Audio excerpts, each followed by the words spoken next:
Hi friends, ಹೇಗಿದ್ದೀರಾ? ನಾನಿವತ್ತು fish ಮಾರ್ಕೆಟಿಗೆ ಬಂದಿದ್ದೀನಿ. ಕೆರೆಯಲ್ಲಿ ಎಲ್ಲೂ ಸಿಗಲಿಲ್ಲ ಇವತ್ತು ಮೀನು. ಸೊ ಹಂಗಾಗಿ ನಾನು ಫಿಶ್ ಮಾರ್ಕೆಟಿಗೆ ಬಂದಿದ್ದೀನಿ ಮೀನು ತೊಗೊಳಕ್ಕೆ ಅಂತ.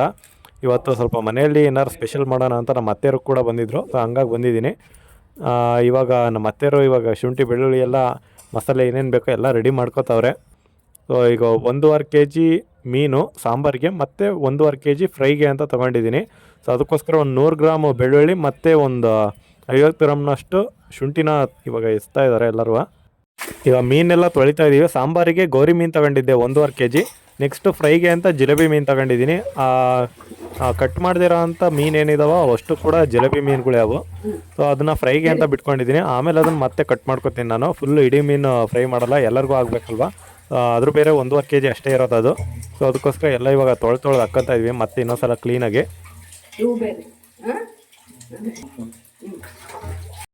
ಮೀನು ಸಾರಿಗೆ ನಾವು ಒಣ ಕೊಬ್ಬರಿನ ಎಸ್ತಾ ಇದ್ದೀವಿ, ಹಸಿ ಕೊಬ್ಬರಿ ಆಗ್ತಾ ಇಲ್ಲ. ಒಣ ಕೊಬ್ಬರಿ ಆದರೆ ಚೆನ್ನಾಗಿರುತ್ತೆ. ಫುಲ್ಲು 1.5 kg ಅಂದರೆ ಒಂದು ಒಣ ಕೊಬ್ಬರಿ ಫುಲ್ಲು ಏನು ಗಿಟಕ ಇರುತ್ತಲ್ವ ಅದು ಪೂರ್ತಿ ಹಾಕ್ತಿದ್ದೀವಿ. ಮತ್ತು ಈ ಮಸಾಲೆ ಸಾಮಾನು ಎಲ್ಲ ಹೇಳ್ತೀನಿ ನಾನು ಎಷ್ಟೆಷ್ಟು ತಗೊಂಡಿದ್ದೀವಿ ಅಂತ. ಸಾಂಬಾರಿಗೆ 1.5 kg ಮೀನಿಗೆ ಮಾತ್ರ. ಸೊ ಮೊದಲನೇದಾಗಿ ಒಂದು ಕೊಬ್ಬರಿ, ಒಂದು ಫುಲ್ ಕೊಬ್ಬರಿ. ಈಗ ಕೊಬ್ಬರಿ ಜೊತೆಗೆ ಒಂದು 5 ಗ್ರಾಮು ಚಕ್ಕೆ ಹಾಕೋತಾ ಇದ್ದೀನಿ, ಒಂದು 10 ಲವಂಗ ಹಾಕೋತಾ ಇದ್ದೀವಿ. ನೆಕ್ಸ್ಟು ಒಂದು ಸ್ವಲ್ಪ ಏಲಕ್ಕಿ ಕಾಳುಗಳ್ನ ಹಾಕೋತಾ ಇದ್ದೀವಿ. ಮತ್ತು ಒಂದು 5 ಮೆಣಸಿನ್ಕಾಳನ್ನ ಹಾಕ್ತಾ ಇದ್ದೀವಿ. ಮೆಣಸಿನ್ಕಾಳು ಜಾಸ್ತಿ ಹಾಕಲ್ಲ, ಇದಕ್ಕೆ ಖಾರ ಇರಬಾರ್ದು, ಇದು ಉಳಿದ್ರೆ ಚೆನ್ನಾಗಿ ಮೀನು ಸಾರು. ಸೊ ಅದಕ್ಕೋಸ್ಕರ ಖಾರ ಕಮ್ಮಿ ಇರಲಿ ಅಂತ ನಾವು ಒಂದು 5 ಮಾತ್ರ ಹಾಕಿದ್ದೀವಿ ಮೆಣಸಿನ್ಕಾಳುಗಳ್ನ. ನೆಕ್ಸ್ಟು ಒಂದು ಸ್ವಲ್ಪ ಅರಿಶಿನ ಪುಡಿ ಹಾಕ್ತಾಯಿದ್ದೀವಿ ಇದಕ್ಕೆ. ಸೊ ಇದಿಷ್ಟು ಹಾಕ್ಕೊಂಡು ಈಗ ನೆಕ್ಸ್ಟು ಇದಕ್ಕೆ ಮಸಾಲೆ ಪೌಡರು ನಾವು ಒಂದು 2 ಚಮಚ ತಗೊಂಡಿದ್ದೀವಿ. ಧನಿಯನಾರು ತಗೋಬೋದು ಅಥವಾ ಚಿಕನ್ ಮಸಾಲಾಗ ಹಾಕ್ತೀವಲ್ವ ಆ ಮಸಾಲೆ ಪೌಡರ ತಗೋಬೋದು. ಇಷ್ಟೊತ್ತಂಗೆ ಕರೆಂಟ್ ಹೋಗಿತ್ತು, ಈ ಕರೆಂಟ್ ಬಂದೈತೆ. ಹೆಂಗೋ ಮಿಕ್ಸಿಗೆ ಹಾಕೋಕ್ಕೆ ಪಾಡಾಯಿತು. ಸೊ ನಾವು ವೀಡಿಯೋ ಮಾಡೋದ್ರೊಳಗೆ ಬಂತು ಅದು ಹೆಂಗೋ ಕರೆಂಟು. ಇವಾಗ ಶುಂಠಿ ಬೆಳ್ಳುಳ್ಳಿ ಪೇಸ್ಟನ್ನೇ ಸಪ್ರೇಟಾಗಿ ಹಾಕ್ಕೋತಾ ಇದ್ದೀವಿ, ಯಾಕಂದರೆ ಅದು ಕಬಾಬಿಗೂ ಬೇಕು ಮತ್ತು ಸಾಂಬಾರಿಗೂ ಬೇಕು. ಹಾಗಾಗಿ ಪೇಸ್ಟ್ ರೆಡಿಯಾಗಿದೆ. ಇವಾಗ ಚೆನ್ನಾಗಿ ಶುಂಠಿ ಬೆಳ್ಳುಳ್ಳಿದು ಇದನ್ನು ಜಾಸ್ತಿನೇ ಆಗುತ್ತೆ. ಈಗ ಸಾಂಬಾರಿಗೆ ಒಂದು 3 ಈರುಳ್ಳಿ, 2 ಟೊಮೆಟೊ ಹಣ್ಣು ಮತ್ತು ಒಂದು ಸ್ವಲ್ಪ ಒಂದು ಹಿಡಿಯಷ್ಟು ಕೊತ್ತಂಬರಿ. ನೆಕ್ಸ್ಟ್ ಈ ಮಸಾಲೆ ಪೌಡರು ಮತ್ತು ಖಾರದ ಪುಡಿನ ತಗೊಂಡಿದ್ವಿ. ನೆಕ್ಸ್ಟ್ ಇವಾಗ ಮಿಕ್ಸಿಗೆ ಇದಿಷ್ಟು ಮಸಾಲೆನೂ ಇವಾಗ ಸ್ವಲ್ಪನೇ ಹಾಕ್ತಾಯಿದ್ದೀವಿ. ಈಗ ಫಿಶ್ ಫ್ರೈ ಮಾಡೋ ಜವಾಬ್ದಾರಿ ನನಗೆ ಕೊಟ್ಟಿದ್ದಾರೆ, ಯಾಕಂದರೆ ನಾನು ಮಾಡಿಸ್ಕೊತಾ ಇರೋದು ಸ್ಪೆಷಲಾಗಿ. ಸೊ ಅದಕ್ಕೋಸ್ಕರ ಇವಾಗ ನಾನೇ ಮಾಡಬೇಕು. ಅದಕ್ಕೆ 1.5 kg ಮೀನು ಇರೋದ್ರಿಂದ ಒಂದು 3 ಚಮಚದಷ್ಟು ಕಾರ್ನ್ಫ್ಲೋರ್ನ ಹಾಕೋತಾ ಇದ್ದೀನಿ ನಾನು ಫಸ್ಟು. ಮತ್ತು 1 ಚಮಚ ಅಕ್ಕಿ ಹಿಟ್ಟನ್ನು ಹಾಕ್ತಾಯಿದ್ದೀನಿ. ಅಕ್ಕಿ ಹಿಟ್ಟು ಒಂದು ಸ್ವಲ್ಪ ಜಾಸ್ತಿನೇ ಹಾಕಿರೋ ನಡೆಯುತ್ತೆ, ಯಾಕಂದರೆ ಕ್ರಿಸ್ಪಿಯಾಗಿ ಚೆನ್ನಾಗಿ ಬರುತ್ತೆ ಅದು. ಸೊ ಅದಕ್ಕೋಸ್ಕರ ಈಗ ನೆಕ್ಸ್ಟು ಒಂದು 2 ಚಮಚ ಕಡಲೆ ಹಿಟ್ಟನ್ನು ಹಾಕ್ತಾಯಿದ್ದೀನಿ. ಈ ಕಡಲೆ ಹಿಟ್ಟು ಹಾಕೋದ್ರಿಂದ ಚೆನ್ನಾಗಿ ಹಿಡಿಯುತ್ತೆ ಮೀನಿಗೆ. ನಾನು ಕಬಾಬ್ ಪೌಡರ್ನ ಈಗ 1 ಪ್ಯಾಕೆಟ್ ಹಾಕ್ತಾಯಿದ್ದೀನಿ. ಈಗ ನಾನು ಮಾಡ್ತಾ ಇರೋದು ಕೂಡ ಕಬಾಬ್ ಪೌಡರೇ, ಬಟ್ ಎಕ್ಸ್ಟ್ರಾ ಮತ್ತು ಅಂಗಡಿಯಿಂದನೂ ತಂದು ಹಾಕ್ತಾಯಿದ್ದೀನಿ ಇನ್ನೂ ಚೆನ್ನಾಗಿ ಬರಲಿ ಅನ್ನೋ ಕಾರಣಕ್ಕೆ. ಈಗ 1 ಚಮಚ ಖಾರದ ಪುಡಿ ಹಾಕ್ತಾಯಿದ್ದೀನಿ. ಖಾರದ ಪುಡಿ ಖಾರ ಇದೆ, ಬಟ್ ಕಲರ್ ಇಲ್ಲ ಅಷ್ಟೇ. ಮತ್ತು ರುಚಿಗೆ 1 ಸ್ಪೂನು ಫುಲ್ಲು ಉಪ್ಪು ಹಾಕಿದ್ದೀನಿ. ನೆಕ್ಸ್ಟು ಒಂದು 2 ಚಮಚ ಶುಂಠಿ ಬೆಳ್ಳುಳ್ಳಿ ಪೇಸ್ಟನ್ನು ಹಾಕ್ತಾಯಿದ್ದೀನಿ. ಸೊ 2 ಸ್ಪೂನ್ ಆದರೆ ಚೆನ್ನಾಗಿರುತ್ತೆ ಅದು. ಈಗ 1 ಮೊಟ್ಟೆನ ಹಾಕ್ತಾಯಿದ್ದೀನಿ. ಬೇಕಂದರೆ 2 ಹಾಕೋಬೋದಾಗಿತ್ತು, ಸಾಕು 1 ಇರಲಿ ಅಂತ ನಾನು ಹಾಕ್ಕೊಂಡಿದ್ದೀನಿ ಅಷ್ಟೇ 1 ಮೊಟ್ಟೆನ. ಈಗ ನಮ್ಮಮ್ಮನೂ ಕೂಡ ಮಸಾಲೆ ರುಬ್ಲಿಕ್ಕೆ ಎಲ್ಲ ಹಾಕೋತಾ ಇದೆ ನೋಡಿ ಅದು. ನಾನು ಈ ಕಡೆ ಕಬಾಬ್ ಮಾಡ್ತಾಯಿದ್ದೀನಿ, ಕಬಾಬಿಗೆ ರೆಡಿ ಮಾಡ್ತಾಯಿದ್ದೀನಿ. ನಮ್ಮಮ್ಮರು ಸಾಂಬಾರಿಗೆ ರೆಡಿ ಮಾಡ್ತಾಯಿದ್ದಾರೆ. ಈ ಕಡಲೆ ಒಂದು ಹೇಳೋದು ಮರ್ತಿದ್ವಿ, ಕಡಲೆ ಹಾಕೋದ್ರಿಂದ ಸಾರು ಮಂದಕ್ಕೆ ಚೆನ್ನಾಗಿ ಬರುತ್ತೆ. ಹಂಗಾಗಿ ಕಡಲೆನ ಹಾಕ್ಕೊಂಡು ಸ್ವಲ್ಪ ರುಬ್ಬೇಕಾಗುತ್ತೆ, ಚೆನ್ನಾಗಿ ಬರುತ್ತೆ ಅದು. ಸೊ ಇವಾಗ ಮೊಟ್ಟೆನೂ ಹೊಡೆದಾಕಿದ್ದೀನಿ ಒಂದು. ಎಲ್ಲನೂ ಕೂಡ ಇವಾಗ ಚೆನ್ನಾಗಿ ಮಿಕ್ಸ್ ಮಾಡಬೇಕಾಗುತ್ತೆ. ನೀವು ಮೇಲೆ ಬೇಕಾದ್ರೆ ಒಂದು ನಿಂಬೆಹಣ್ಣು ಕೂಡ ಹಿಂಡ್ಕೋಬೋದು ಇದ್ರ ಜೊತೆಗೆ. ಈ ನಿಂಬೆಹಣ್ಣು ಕೂಡ ಹಿಂಡ್ತೀನಿ ನಾನು ಇವಾಗ. ಒಂದು ಅರ್ಧ ಹೋಳಿಗೆ ಆದರೂ ಸಾಕು, ಚೆನ್ನಾಗಿ ಬರುತ್ತೆ. ಮತ್ತು ಮಸಾಲೆಗೆ ಯಾವುದೇ ಥರ ನೀರನ್ನು ಮಿಕ್ಸ್ ಮಾಡೋಂಗಿಲ್ಲ. ಬೇಕಾದ್ರೆ ಇನ್ನೊಂದು ನಿಂಬೆಹಣ್ಣು ಹಿಂಡ್ಕೊಳ್ಳಿ, ಇಲ್ಲ ಇನ್ನೊಂದು ಮೊಟ್ಟೆ ಹೊಡೆದು ಹಾಕ್ಕೊಳ್ಳಿ. ಆದರೆ ನೀರು ಮಾತ್ರ ಯಾವುದೇ ಕಾರಣಕ್ಕೂ ಮುಟ್ಟಿಸ್ಬೇಡಿ. ಸೊ ಇದು ಗಟ್ಟಿಯಾಗಿ ಇರಬೇಕು ಇದು ಮಸಾಲೆ. ಸೊ ಅದಕ್ಕೋಸ್ಕರ ನಾನು ಯಾವುದೇ ಥರ ನೀರು ಬಳಸ್ತಾ ಇಲ್ಲ, ಬೇಕಾದ್ರೆ ಇದನ್ನೇ ನಾನು ನೀರು ರೀತಿ ಬಳಸ್ತಾ ಇದ್ದೀನಿ. ಈಗ ಮಸಾಲೆ ರುಬ್ಕೋಬೇಕಾದ್ರೇ ಅದ್ರ ಜೊತೆ ನಾವು ಪೇಸ್ಟನ್ನು ಕೂಡ ಮಾಡಿ ಇಟ್ಕೊಂಡಿದ್ವಲ್ಲ ಅದನ್ನು ಕೂಡ ರುಬ್ಕೋಬೇಕಾಗುತ್ತೆ. ನಾವು ಸಪ್ರೇಟಾಗಿ ರುಬ್ಬಿದ್ರಿಂದ ಈಗ ಮಸಾಲೆ ಜೊತೆ ಮಿಕ್ಸ್ ಮಾಡ್ಬೇಕಲ್ವ, ಹಂಗಾಗಿ ಶುಂಠಿ ಬೆಳ್ಳುಳ್ಳಿ ಪೇಸ್ಟ್ನು ಕೂಡ ಮಸಾಲೆ ಜೊತೆ ಮಿಕ್ಸ್ ಮಾಡಲಿಕ್ಕೆ ಆ ಜಾರಿಗೆ ಹಾಕ್ಕೊಂಡು ಅದ್ರ ಜೊತೆಗೆ ರುಬ್ಬೇಕಾಗುತ್ತೆ. ಈಗ ನಮ್ಮದು ಮಸಾಲೆ ಕೂಡ ರೆಡಿಯಾಗಿದೆ ಇಲ್ಲಿ ಫ್ರೈದು.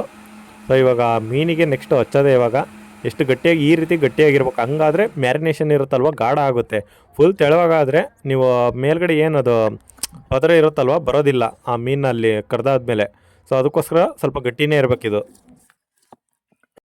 ಈಗ ಮೀನುಗಳು ಫುಲ್ ಸೈಜ್ ಇರೋನ ಹಾಫ್ ಸೈಜ್ ಮಾಡಿದ್ದೀನಿ, ಅಂದರೆ ಅರ್ಧ ತುಂಡು ಮಾಡಿ ಅದನ್ನು ಇವಾಗ ಮಿಕ್ಸಿಂಗ್ ಮಾಡ್ತಾಯಿದ್ದೀನಿ. ಈಡು ಬರುತ್ತೆ ಚೆನ್ನಾಗಿ ಅಂತ. ಒಂದೊಂದು ಮೀನಾದ್ರೆ ನಾನು ಜಾಸ್ತಿನಾರ ತರಲಿಲ್ಲ ಅಟ್ಲೀಸ್ಟ್.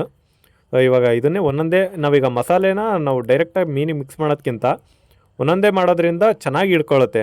ಸೊ ಅದಕ್ಕೋಸ್ಕರ ನಾನು ಒಂದೊಂದೇ ಪೀಸ್ನ ತಗೊಂಡು ಇವಾಗ ಹಚ್ತಾಯಿದ್ದೀನಿ ಅದನ್ನು ಅಷ್ಟೂ ಕೂಡ ಇವಾಗ.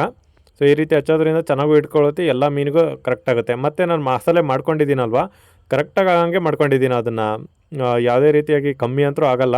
ಸೊ ನಾನು ಎಲ್ಲ ಕರೆಕ್ಟಾಗಿ ಅಳತೆ ಪ್ರಕಾರನೇ ತಗೊಂಡಿರೋದು. ಈಗ ಅದೇ ರೀತಿಯಾಗಿ ಎಲ್ಲ ಮೀನುಗಳಿಗೂ ನಾನು ಇದೇ ರೀತಿ ಹಚ್ಕೊಂಡು ಇಡ್ತಾಯಿದ್ದೀನಿ. ಈಗ ಲಾಸ್ಟ್ ಮೀನಿಗೆ ಕರೆಕ್ಟಾಗಿ ಮಸಾಲೆ ಖಾಲಿ ಆಯಿತು, ಕರೆಕ್ಟಾಗಿ ಅಳತೆ ಪ್ರಕಾರನೇ ಮಾಡಿಕೊಂಡು ನೋಡಿ ಎಲ್ಲದಕ್ಕೂ ಕರೆಕ್ಟಾಗಿ ಹಂಗೆ ಮಾಡಿದ್ದೀನಿ ನಾನು. ಮ್ಯಾರಿನೇಟಿಗೆ ಒಂದು 1/4 ಗಂಟೆ ಅಂತೂ ಬಿಡಬೇಕಾಗುತ್ತೆ ಅದನ್ನು. ಅಷ್ಟರೊಳಗೆ ಸಾಂಬಾರು ಕೂಡ ರೆಡಿ ಆಗ್ತಾಯಿದೆ ಇಲ್ಲಿ. ಈಗ ದೊಡ್ಡ ಪಾತ್ರೆಗೆ ಒಂದು 2 ಚಮಚ ಎಣ್ಣೆನ ಹಾಕ್ಕೊಂಡಿದ್ವಿ. ಈಗ ನಾವೇನು ಮಸಾಲೆ ಮಾಡ್ಕೊಂಡಿರ್ತೀವಲ್ವ, ಸೊ ಆ ಮಸಾಲೆ ಅಷ್ಟು ಹಾಕ್ಕೊಂಡು ಅದಕ್ಕೆ ಹುಣಸೆ ಹುಳಿ ಮೇನು ಈ ಮೀನು ಸಾರಿಗೆ. ಸೊ ಹಂಗಾಗಿ ಒಂದು ಹುಣಸೆ ಹುಳಿ ಸ್ವಲ್ಪ ಜಾಸ್ತಿನೇ ಹಾಕೋತಾ ಇದ್ದೀನಿ, ಹುಳಿ ಇದ್ದಷ್ಟು ಚೆನ್ನಾಗೆ. ಹಾಗೆ ರುಚಿಗೆ ಒಂದು ಸ್ವಲ್ಪ ಉಪ್ಪು ಹಾಕ್ಕೊಂಡು ಇವಾಗ ಒಂದು ಸ್ವಲ್ಪ ಹೊತ್ತು ಕುದಿಯೋದಕ್ಕೆ ಬಿಡೋಣ. ಫಸ್ಟೇ ಎಲ್ಲರೂ ಮೀನನ್ನ ಜೊತೆಗೆ ಹಾಕ್ಬಿಡ್ತಾರೆ ಮಸಾಲೆ ಸಾಂಬಾರು ಜೊತೆಗೆ, ಬಟ್ ನಾವು ಹಂಗಲ್ಲ. ಫಸ್ಟು ಸಾಂಬಾರು ಕುದಿಯೋ ತನಕ ಬಿಡ್ತೀವಿ. ಫುಲ್ಲು ಸಾಂಬಾರು ರೆಡಿ ಆದಮೇಲೆ ಲಾಸ್ಟಲ್ಲಿ ಒಂದು 10 ನಿಮಿಷ ಮೀನನ್ನು ಬೇಯಿಸ್ಬೇಕು. ಹಂಗಿದ್ರೆ ಮಾತ್ರ ಮೀನು ಚೆನ್ನಾಗಿ ಬರೋದು, ಇಲ್ಲಾಂದರೆ ಚೆನ್ನಾಗಿ ಬರೋಲ್ಲ ಟೇಸ್ಟು. ಲಾಸ್ಟಲ್ಲಿ ಹಾಕಬೇಕು ಏನೇ ಇದ್ರೂ. ಈಗ ದೃಷ್ಟಿ ಆಗಬಾರ್ದು ಅಂತ ಎಲ್ಲರ ಮನೆಯಲ್ಲೂ ಮಾಡೋ ಅಂಥ ಸೇಮ್ ಪ್ರೊಸೀಜರು ನಮ್ಮ ಮನೇಲೂ. ಅದಕ್ಕೆ ಇವಾಗ ದೃಷ್ಟಿ ಆಗಬಾರ್ದು ಅಂತ ಬೆಕ್ಕಿ ಇಟ್ಟಿದ್ವಿ.